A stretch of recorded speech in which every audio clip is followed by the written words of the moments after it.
Welcome to Life Stories, where the people we love the most sometimes carry the deepest secrets. Imagine devoting your entire life to success, power, wealth, control, only to discover that what matters most slipped through your fingers when you weren't looking. One man built an empire without ever learning how to love. One woman disappeared, not out of spite, but out of fear. And in the space between silence and memory, a child waited. What would you do if the person you once loved showed up years later with a secret that could break your heart or give it a second chance? This is a story of love lost, rediscovered, and the painful choices that define who we are when control is no longer an option. Now, step into the quiet intensity of a moment that changes everything.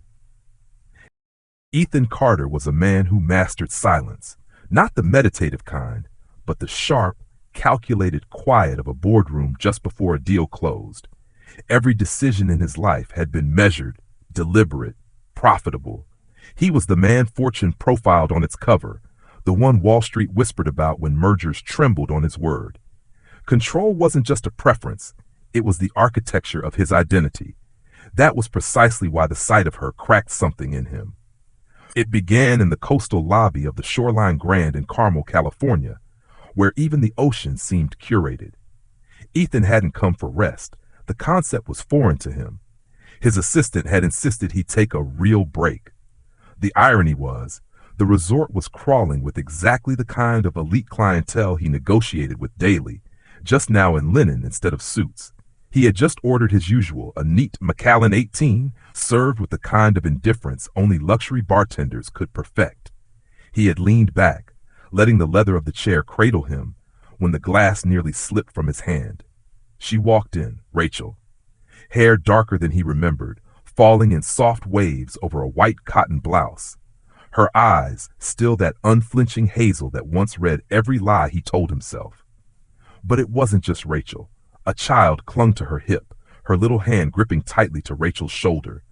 She looked no older than 3, but it wasn't the age that made Ethan's stomach knot. It was the eyes. Steel blue, sharp, unmistakable. His eyes. He didn't breathe. Couldn't. The air had gone thick. He watched as Rachel spoke to the front desk attendant. Her voice was low, unreadable. The child, Lily, if he heard the name correctly, buried her face in Rachel's neck, shy and curious in that way toddlers often were. But even from across the marble-floored lobby, Ethan saw her peek at the world with a gaze too familiar to ignore. She looked like him, moved like Rachel, and Ethan, for the first time in years, felt something he couldn't quantify: dread. Rachel hadn't seen him. She turned, thanked the receptionist, and moved toward the elevators. Lily wrapped her arms around her mother's neck as the door slid shut. Gone. Ethan remained seated, the untouched whiskey sweating against his palm. 3 years ago, Rachel had walked out of his life. No fights, no war of attrition, just silence. A note on the marble kitchen counter, and the echo of her absence in their penthouse. He had told himself she was weak, that she didn't understand the world he operated in, that she had no right to expect more than the life he provided. And now, standing like a mirage in a luxury resort, she carried what could only be his daughter. He didn't sleep that night. The next morning, dressed in slate gray and resolve, Ethan descended to the restaurant. The world outside shimmered in sun-kissed luxury, but his pulse hammered with something darker. Guilt? Rage? Regret? He spotted them instantly. Rachel at a small terrace table, Lily swinging her legs, toast in hand. The sun framed them in gold. It could have been a painting. Instead, it was a reckoning. He approached. Rachel looked up. She froze for half a heartbeat, her fingers tightening around the coffee cup. "We need to talk," he said, calm, controlled, terrified. Her reply came low and guarded. "Not here. Meet me outside, 15 minutes. Ethan didn't sit. He turned and walked away, each step heavier than the last. 15 minutes later, at the edge of the resort's oceanfront garden, he waited. The sea roared with indifference. Rachel arrived, arms crossed, wind teasing strands of hair into her face. She didn't speak first. "Is she mine?" His voice was barely a whisper. Rachel looked away, inhaled sharply, then met his gaze. Yes. The word ruptured something in him. 3 years. A daughter he didn't know, a version of himself he hadn't imagined. "You had no right. You had no time," She snapped, the mask cracking. You were unreachable, Ethan. Buried in Empire Building. You wouldn't have seen her. You would have claimed her. And you decided that for me? No. Her voice dropped. I decided it for her. Ethan felt rage coil in his chest, but beneath it, shame. Would he have tried to control the narrative? Hired lawyers? Changed the story to suit his own reflection? I never planned to keep her from you forever, Rachel said, softer now. But the longer I waited, the harder it became. Then, it didn't feel like waiting anymore. It felt like protection. He couldn't argue. Not really, because maybe he wouldn't have been ready. Not back then. I want to see her, he said. I want to know my daughter. Rachel studied him.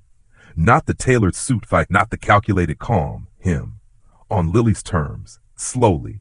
If you try to force your way in, she'll disappear into herself. I'm not going anywhere. Rachel didn't nod. She didn't smile.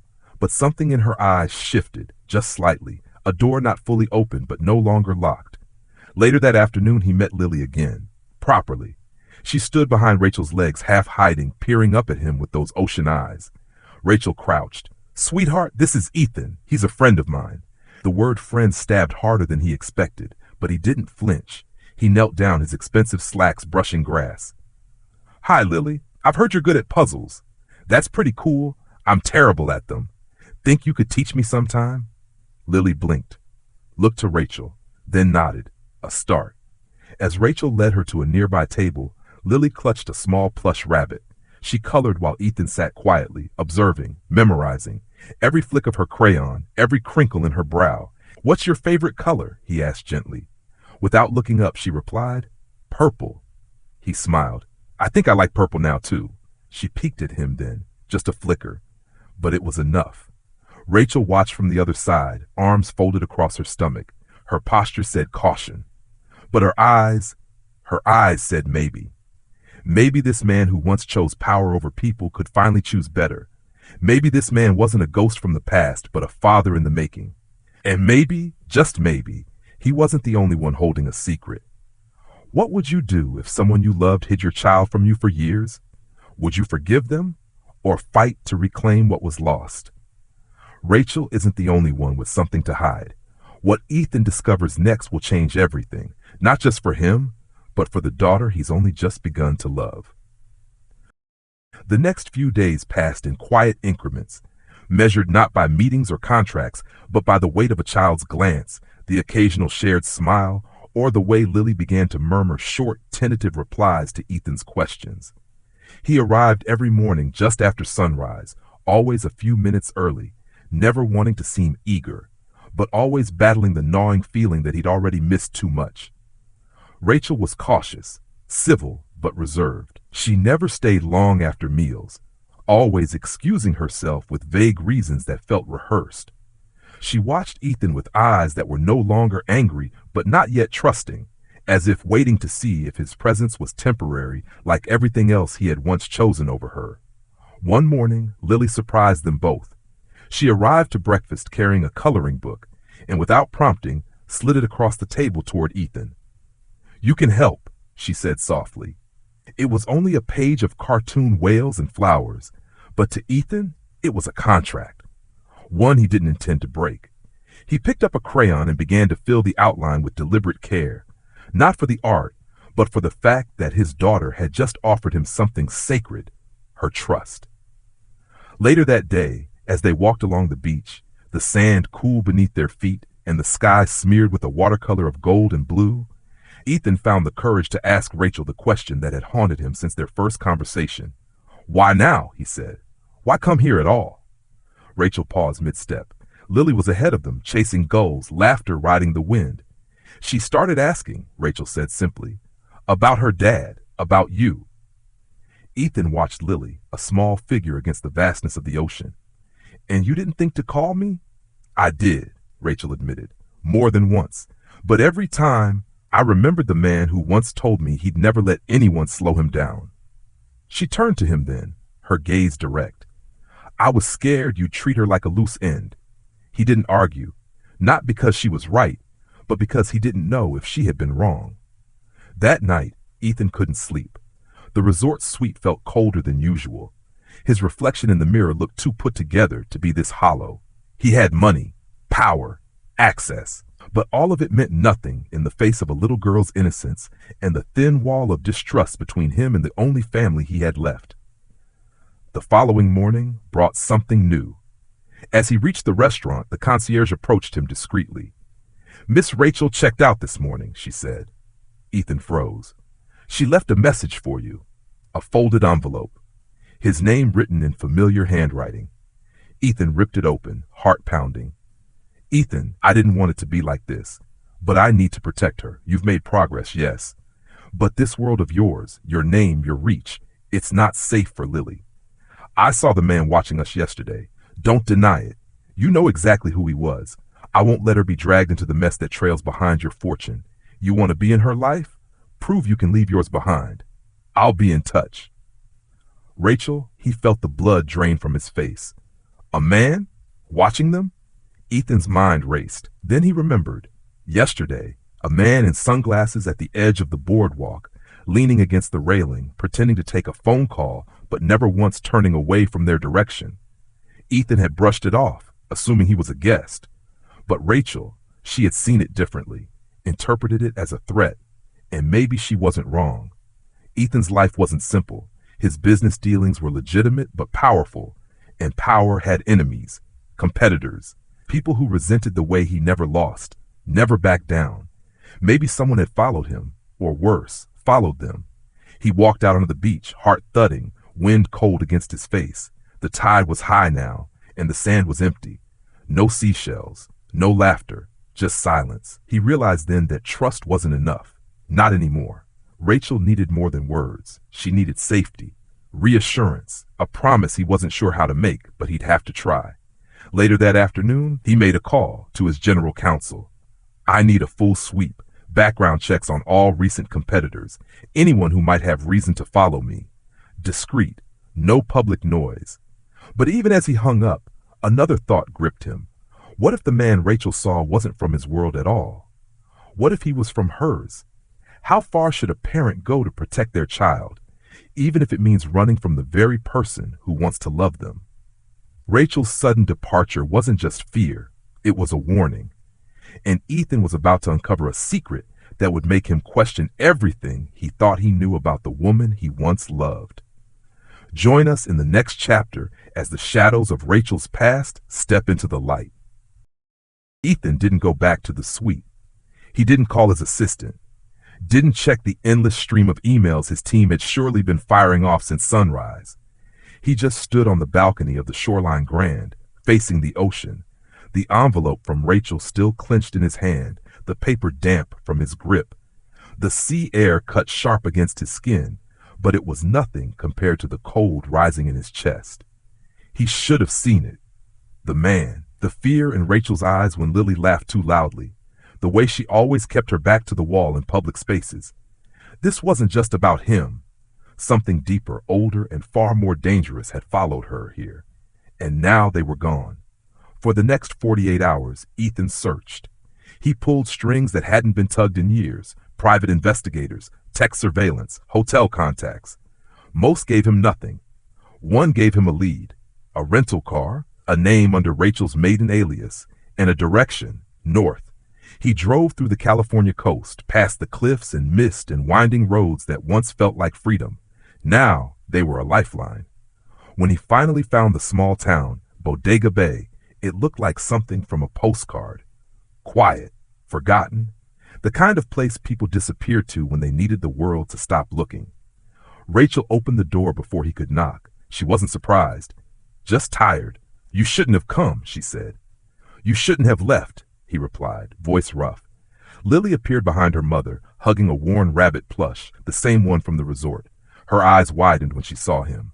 Not afraid, not happy, just curious. Rachel stepped outside, closing the door behind her. "I told you there was a man," she said. "And I believe you," Ethan said. "But I need to know something. Is it my world you're running from, or yours?" Rachel froze. It was all the confirmation he needed.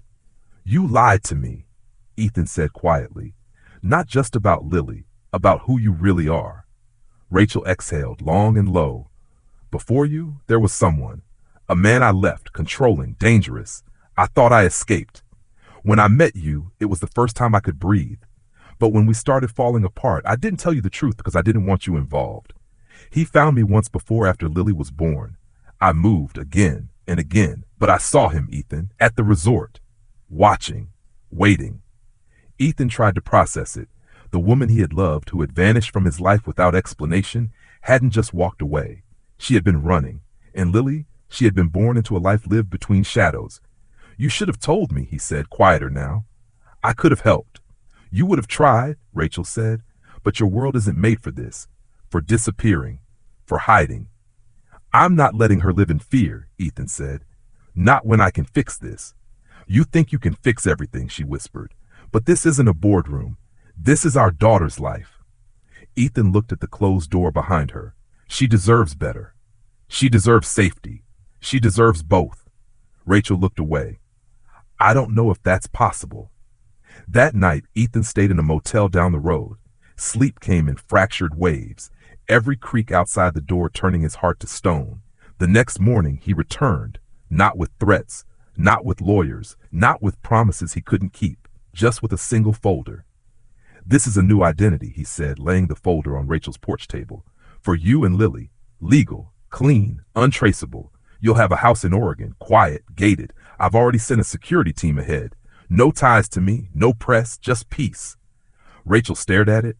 And what about you? I'll step back, if that's what it takes, he said. But I want one thing. She blinked. Let her know who I am. Let her remember me. Not as a ghost who came and left, but as someone who tried. Rachel's lip trembled. I can't promise. I'm not asking for now, he interrupted. I'm asking for someday. She opened the folder slowly, eyes scanning the documents. Her hands shook. I thought you'd try to take her, she whispered. I was going to, he admitted, until I realized I'd be taking her into a world that already failed you. And that's not love. That's power. I don't want to be that man anymore. Behind them, the door creaked open. Mom? Lily's voice floated through. Rachel turned. Ethan met Lily's eyes. He crouched, gave her a gentle smile. Hey, Lily, I'm going now. She clutched the rabbit tighter. Will I see you again? The question gutted him.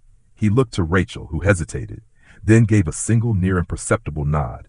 Ethan smiled through the storm in his chest. Yeah, you will.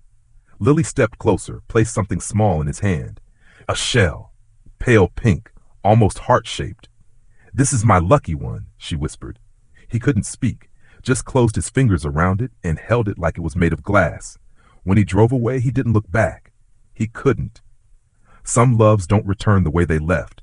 Some fathers only get to love from a distance, and some promises are whispered into the silence, waiting to bloom in a safer season. 6 months later, a letter arrived. No return address. She asks about you. She colors with purple every day. Thank you for giving us peace. I hope one day she'll know just how much you gave up to protect her. And maybe then she'll understand what real love looks like. R. Ethan placed the letter in a drawer beside the shell. He didn't cry. He didn't drink. He just sat with the silence. And for the first time in years, it felt like peace. What did this story mean to you? Did the ending resonate in a way you didn't expect? Share your thoughts in the comments. If this story touched your heart, comment 100 below.